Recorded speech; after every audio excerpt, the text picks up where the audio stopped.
The term privatization was coined to describe what Fascist Italy and Germany were doing. This is 100% correct.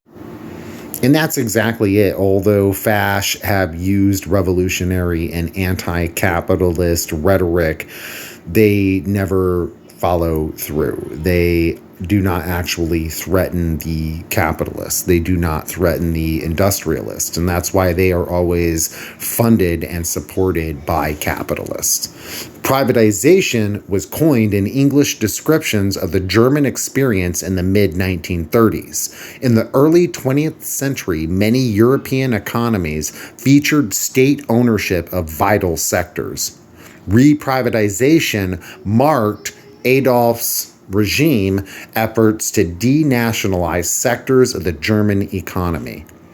As Bell notes, German privatization of the 1930s was intended to benefit the wealthiest sectors and enhance the economic position and political support of the elite. If you are not familiar with Hugo Stein's, give him a Google. In Germany, he was known as the king of inflation. He was already wealthy, but he used hyperinflation to get extremely rich. He ended up owning like all of the railways, all of the coal mines, all of the newspapers. I mean, when you look at everything that he owned, I mean, he owned everything. He's immensely wealthy, and he funded the failed attempt by Adolf H., the beer hall putsch, or whatever it's called, the Putsch.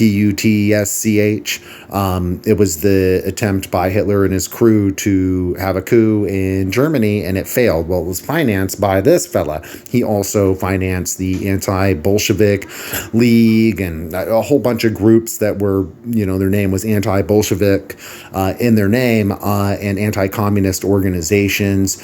He financed the Freikorps, which went on to murder Rosa and Karl. Not a good dude. In an ironic twist of fate, though, one of his children was arrested later by the British for supporting Adolf H's regime. So, there's that. And you can go on to the CIA's website, and they have a PDF about the family, right? And it's very, very interesting. I do suggest going on and reading it. And you can see here that another one of his kids was sent to a concentration camp. So maybe, just maybe, it's not a good idea to fund FASH. Huh? What do y'all think?